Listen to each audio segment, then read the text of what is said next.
Welcome back, episode 16, MG, the BOD, our last show before the season starts. Our off-season program is concluding. You're welcome. Thank you. It's awesome. I can't wait for the season to start. I hope we prepared people for fantasy. That was our intent. Our intent was Right. to give you a little bit of knowledge from our brains and hopefully prepare you for your fantasy season, which basically everybody should be drafted by the time. Week one starts. Week one starts. Obviously. We got to get things going. Of course, we want to thank Coffee Talk Radio. Go visit us there at coffeetalkradio.com/football. And again, if you haven't started your fantasy league, go to dynastysportsempire.com for the low price of $50. They will take care of all your fantasy needs.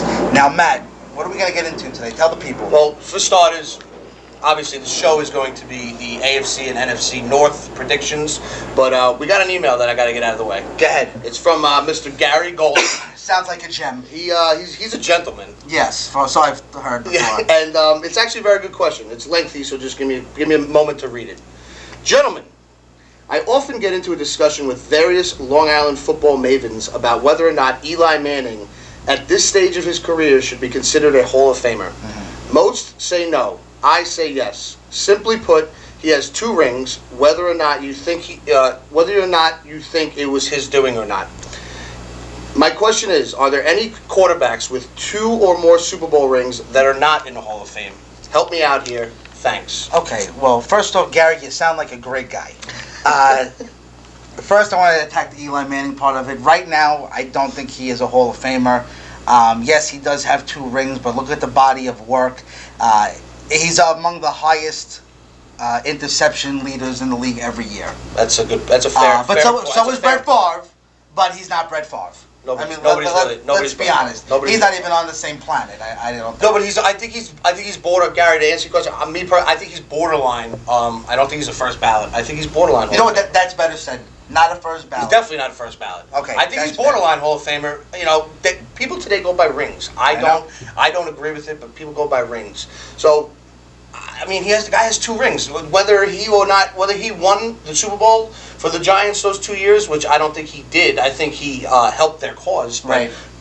Against the Patriots, the first time around, the defense won it. No doubt. I mean, the defense just absolutely. Strahan. They absolutely shut down Brady and the Patriots. Agreed. The second time around, I mean, listen, he made 2 good throws. The defense, again, I think, helped him out. 100%. You know? I mean, a lot of people say that he should have been sacked, that he was in the grass, the play should have been over. Then the Tyree play never occurs. Yeah. History is totally changed. We don't even have this question right now. The Tyree play was great. It was unbelievable. And the Manningham catch in the second Super Bowl was insane. That was one of the best throws I've ever seen. Was insane. That was spot on. You couldn't get much better. But we did do research, and there is one other gentleman to win 2 Super Bowls who is eligible for the Hall of Fame and not in the Hall of Fame, and that's Mr. Jim Plunkett. He won Super Bowls 15 and 18 with the Raiders, so that answers your question. And to dig deeper, when you're sitting down with your friends and you want to show off some knowledge, courtesy of MG and the BOD, Jim McMahon also won 2 Super Bowls, one as a starter, one as a backup. He obviously won one with the Bears and was a backup for Brett Favre in Super Bowl 31. And the other one was Phil Simms, who probably would have won 2. Won one, which was Super Bowl 21, and then he broke his foot, I believe, and Jeff Hostetler came in and beat the Buffalo Bills. Thanks for bringing that up. Super Bowl 25. I didn't mean to do that like that to you. Going by those names, Phil Simms, I don't think he's a Hall of Famer. Jim McMahon, I don't think he's a Hall of Famer. I agree. And they both have 2 Super Bowl rings. Jim Plunkett, maybe another borderline Hall of Famer. The game was so different when Plunkett played it. I mean, he played 16 seasons. I think he had 26,000 yards. And just to give Eli Manning credit, I don't know how many years he's played off the top of my head, but I did look up how many passing yards he has. He has 35,000. Yeah, I mean, it's a different game. He's a very good quarterback. I'm not taking anything away from him. But it's a different game than it is now. So hopefully we answered your question, Gary. Anybody else who has questions for us? Joe, what's our email? Oh, I'll tell you. It's mgandthebod@yahoo.com. Email us any time of the night. We will probably respond to you. If it's a good question. In the middle of the night. In the middle of the night. But we want more questions, please, people. We want to help you. Let's get into one of the North divisions. Which one would you like to start with? You know what? Because I know how antsy you are to get. We're going to start with the AFC North. Okay, fair enough. We'll end with the NFC North. I don't know why we're all so antsy about it. The AFC North. This is a great division, I think. Always a competitive division. A lot of great fantasy players in this division. Oh my God. Stacked. Plethora. And it's always about, speaking just in football terms, they always have good divisional games. Always. I feel like when these teams match up against each other, it's always an entertaining It's game. a black and blue division. Love it. It's a tough division. Having said that, I think you might have a Super Bowl representative come out of this division. Oh boy. Yeah. I know we did the AFC South last episode, and I stick by the Indianapolis Colts probably being the favorite to represent the AFC in the Super Bowl. But the Pittsburgh Steelers, let me tell you, Joe, this team is scary good. Yeah. I know they have a lot of holes on defense. Mm-hmm. Their defense isn't the greatest, but I think their defense is good enough to get by. Yeah, well, look at some of their linebackers: Jarvis Jones, Bud Dupree, Ryan Shazier. Bunch of kids, there's a bunch of kids They playing also have linebacker. Stephen Tuitt on the line from Notre Dame. And to pick up a Boykin, to me, push them over the edge in my mind to possibly represent the AFC. Okay, what do you have the? I have the Steelers at 11-5, maybe 10-6. Okay. And again, it's not the greatest record, obviously. But it's enough to win. It's enough to win, and that division, a tight division, I think they're going to edge out Baltimore, who I have second. Okay, well, to go off your Pittsburgh and to lead into Baltimore, I also have Pittsburgh at 11-5. With all the reasons you said, this is a very, very good football team, up and down. Not many flaws. I had them going 11-5. However, swinging into Baltimore, Pittsburgh to me is the wild card, and I have the Baltimore Ravens also going 11-5, but winning the division because of a division schedule. I think that Baltimore goes 5-1 in the division. Their one loss is obviously to Pittsburgh. But this is another good team. It's an under-the-radar team, which are always the scariest teams, I think. I don't see how they win. They won last. Listen, they do it every year. So right. They're a competitive, good team every year. This year, they don't have a running back. Don't tell me Justin Forsett. So I get it. The guy had a really good year last year. 1,200 yards. He had a very good year last year, and he's probably going to do very decent this year. Mm-hmm. But you don't have that bruising running back that you really want. Not many teams do anymore. You know what? You're right. But Justin Forsett isn't like a Le'Veon Bell to me, is what I'm saying. No, he's definitely not on that level. But can he help Flacco with the passing game? Absolutely. Well, he better help Flacco because they don't have any wide receivers. No, Brashad Perriman is still hurt. Steve Smith his last year. Maybe you see some fireworks from him as his last year. But that's what I'm saying. I don't know how they don't have the weapons that Pittsburgh has in my mind. But they got one of your guys at tight end who they drafted, Max Williams, who we both liked. Yeah. Could he come in and be a productive fantasy player this year? No, I don't think so. No, he can't. No. For Joe Flacco. I think he will be serviceable. Okay, that's fair. He'll be a serviceable tight end. I don't think people are going to draft him in fantasy. Also, remember Baltimore lost Haloti Ngata, but they're anchored by C.J. Mosley and T. Sizzle, Terrell Suggs. I just they do it every year. So obviously, obviously they got some kind of magic up their sleeves. But to me, I don't see them overtaking Pittsburgh in this division. Fair enough, but we do have them 1 and 2, just vice versa. Yes, but I have Baltimore at 9-7. 9-7. So to you, not even a wild card, most likely. No, actually, when I did the grand scheme of the wild cards, I actually had the San Diego Chargers actually outplace Baltimore. Okay, that's fair I enough. actually have Baltimore out of the playoffs. Okay, 9-7, possible 8-8. Okay, I have them at 11-5, along with Pittsburgh. Baltimore wins the division. Pittsburgh's the wild card.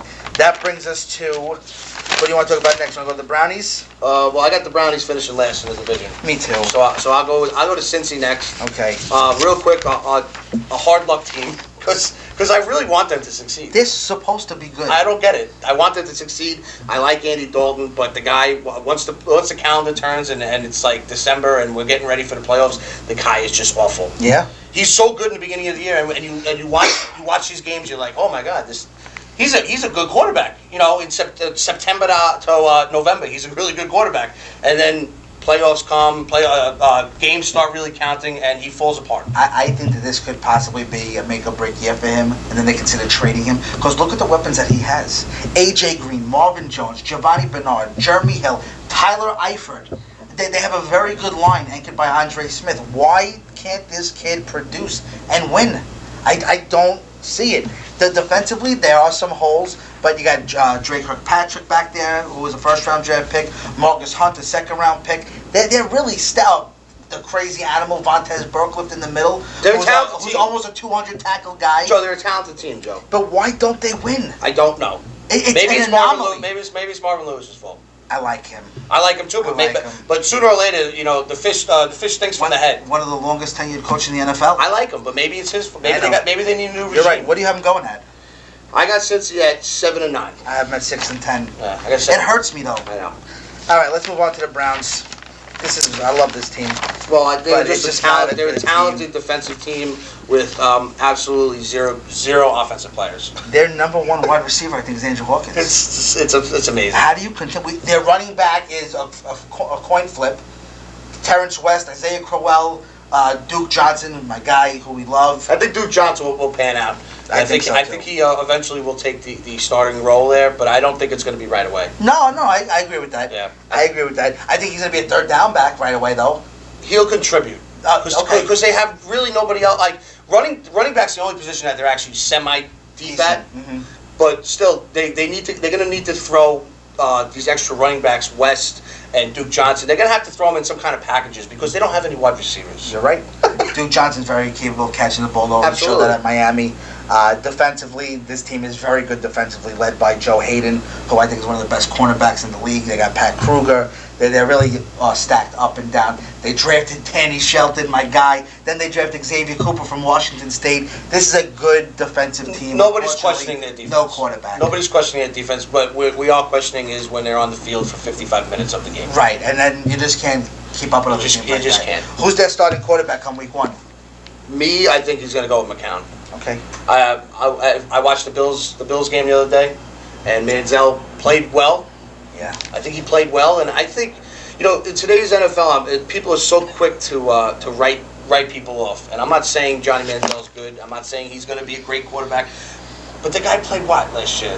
3 games? If that. I mean, and then people want to write these guys off. Give him a shot. Listen, I didn't like him coming out. I agree with you to give him a shot. He made an unbelievable throw, cross his body downfield versus the Bills, in what was a shootout of the game at 11-10. Two great defense. I mean, it's stellar offenses going on right there. But at the end of the day, I agree with you, McCown. I think Manziel does make appearances in some gimmick setups, formations rather, earlier in the year. But I think it's McCown's job to lose. And I think he's going to lose it. If they lose probably by week 6. If they lose close games, I think Pettin knows that it's his job on the line. Or unless Haslam comes down and says, "Listen, you got to put the kid in for ticket sales." I don't think Pettin's on a hot seat. Not yet. He'll get there though. He'll get there. It's warming up. What do you have, Matt? I'm at 5-11. 4-12. Yeah. So we're right there with that. Okay. So, sorry, Cleveland. So we're looking at pretty much Pittsburgh and Baltimore. We do root for you, Joe and I. We do every week. You're like our closet football fan that we don't tell anybody about. We root for Cleveland. I don't know why. Because they're the underdog, man. Yeah. Well, we're gonna be the underdog for a long time. I know. Well, you have our AFC North predictions. Let's go. Oh my God. To Joey Bod's division. I'm excited to talk about this one. Not so much me. Really? Why? Well, I am actually. I know you are. You know why? Because I know you are. I smile when you smile. That's sweet of you. I smile when you smile. That's sweet of you. And you're gonna smile this year. A lot. Because I don't see anybody in the AFC or the NFC beating the Green Bay Packers. I don't see it. They led the NFL in points this year with 30.5 a game. I think they could pass that easily this year with some of the additions they made and just having Balaga and Cobb back, thank God. This is a good football team. Defensively, so many question marks. You can't rely on Clay Matthews to be the only one to get into the quarterback. But they can put him anywhere, basically. Yeah, middle linebacker, outside linebacker, like we saw last year. But I do agree with you. If there's one, I don't want to call it a hole, but if there's one need, it's probably the defense. Right, but when the opponent becomes so one-dimensional, meaning they pass the ball because you're up by so many points, it's easy to defend. You can get away with having a lackluster defense. They're going to score 70 points a game. They're going to be up there. It wouldn't surprise me if they're around 33 to 35 points a game. I just, Joe, I know, I'm not saying it because you're sitting to my left. I look at their schedule and I have them at 14-2. I have them at 13-3. I think I put them at 14-2 maybe at the end of the year we'll give them a garbage loss at 13-3. I just don't see anybody beating them. I don't. I think they're going to walk into the Super Bowl. Well, I have them starting off the year 6-0 going into their bye week. And their 3 losses come at the Panthers, at the Vikings, and at the Cardinals. I actually have them losing week 2 to Seattle. In Lambeau. Yeah, I'm losing week 2 to Seattle. I think that is the game that they are going to come out like wild dogs. They probably will. I mean, After the last couple seasons, we finally get them at Lambeau. If that L turns to a W, it's not going to be like I'm shocked. I have them at 14-2. 15-1 would be acceptable. You know what I mean? Like they're so good. They're so good. So you have them running away with the NFC North. I'm assuming. I have them running away with the league. The league, the NFL. They're gonna win the Super Bowl. Wow. No, I'm not even. Barring injury, that they do. You know, and barring injury and barring a freak loss. Mm-hmm. You know, like the Hail Mary. You know, like I'm Hail Mary. I'm talking about like a loss like that, like or even last year's loss. They should have won last year. I know. Like barring a freak loss like that, I don't see anybody. I'm just getting over the Super Bowl loss versus Denver. We're in 2015. It was 1997 that happened. You were like 106 pounds. Yeah. Now I'm about 306 pounds. Same height though. Yeah. Same. Well, that doesn't change. That's standard. All right. So Maddie and I had the Packers pretty much running away with the NFC North. Let's go on to Detroit. You got to go Detroit next. Go with Detroit. It's another competitive division. Always, you know, the North, the AFC North and the NFC North is always competitive. They always play each other very difficult. Yes. So again, Green Bay's running away with it, but these next 3 teams, actually, I'm sorry, the next 2 teams could flip flop back and forth. Okay. I have Detroit at 10-6. I think that's crazy. You think I think they go 7-9. This team, yes, they can score points, but they have no defense. Well, to go to the Packers, what we just said about the Packers, and I'm not comparing the Packers, but we said if the Packers score a lot of points, that their defense could kind of be kind of overlooked a little bit, right? The defensive problems. Yes, and I understand where you're going with that, but the Packers have more talent on the defensive side of the ball than the Lions do, and I don't even think it's close. I agree with that point. That's why I think you get away with saying that with the Packers and not the Lions. Okay. So I had the Lions going at 7-9. Finishing second? No. Wow. Okay. Finishing third. Okay, so who do you got second there? Second, I could probably pick it because if you have Chicago, I'll you'll slap leave you the show. across the face. The show's over. Because they're going to. I don't want to get hit this morning, so I had the Vikings going 8-8. I want to put this team in the playoffs. I really, really do. I think they could be really good with Teddy Bridgewater, but I couldn't find the wins. So I am going 8-8. But this is a team that's up and coming. AP, I think he is going to be the number 1 back in football this year, hands down, not even close. I would say over 2,000 all-purpose yards. Yeah, you know what? I agree with you 100%. Adrian Peterson is on a mission. Granted, you know, his suspension last year was rightfully so, but I think he's on a mission to come back into the league and tell everybody I'm still here. Absolutely. You know, and Mike Zimmer, I love Mike Zimmer. Great coach. He's doing a fantastic job in Minnesota. Again, you know, me and you talked before the show. We looked over their schedule. I really tried to find the wins. It's hard. It's hard because I think they're a good team. They are. These 8 losses I have them getting, they're not bad losses. I have them at 8-8 too. They're good losses for an up and coming team with a second-year quarterback. I think, and again, I'll be the first to admit it. I didn't like Bridgewater coming out. I think he's going to take a giant leap forward this year. They gave him weapons. I think he's going to take a leap forward. Again, preseason is hit or miss, and I don't really take too much out of preseason. But the little that I did see of him, I think he's going to progress heavily. I really do. I totally agree. Again, 8-8. Up and coming, trending upwards, but not there yet. Not there yet. And probably not ever going to be there in the division with Green Bay. Right, not yet, not yet. But don't be surprised if this team squeaks out 2 wins from where we have losses and sneaks in as a wild card. Oh yeah, well, don't be shocked because that could happen. Absolutely, we got them at 8-8. Yeah, they go 10-6. Even 9-7, you got a shot depending on the common opponents. Very possible. I like Minnesota. And then we get what a great to the Bears. Great history. The Bears. They're so bad. They're awful. So bad. They're not as bad as the Washington Redskins. No, they're not. But this team is, they're going to dismantle this team. It's sad. They're going to dismantle. I don't know what John Fox was thinking taking the job. You know what? I got them at 4-12. I am at the same thing. I'm at 4-12.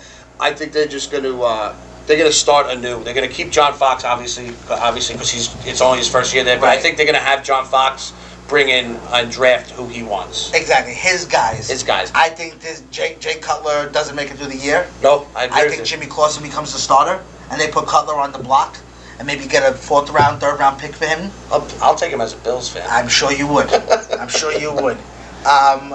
Alshon Jeffrey just got hurt. I hope you guys saw that. Watch his calf all year. Could come back to haunt them. Kevin White. Hurt. He's out. Their line always suspect. Yeah. Their defense was terrible last year. Most likely going to be terrible this year. This team will be lucky to get 4 wins. Lucky. They're going to be picking very early in the draft again. Yeah, and they'll probably swing and miss. Hopefully, because I never want to see them do good. Because they're the Bears. Right. I know. I don't want to see them do good. It's again, fantasy-wise, we always Bears players, Bears defense especially. We always drafted Bears defense. Back in the day, they were always up there. But they're just so bad. But, Aaron Rodgers is going to have a field day with him. He's going to pick them apart. He's going to have to feel, and Matt Stafford's going to have a field day. No and doubt. Probably Bridgewater too. No doubt. It's going to be sad. It's bad. Chicago fans, I don't really know any Chicago But we still fans. love Matt Forte. We love Matt Forte. Fantasy-wise. But that's about it. And Martellus Bennett. Yep, the Brett Hughes. Probably the only two fantasy. Alshon. Listen, obviously everybody knows Alshon. Right.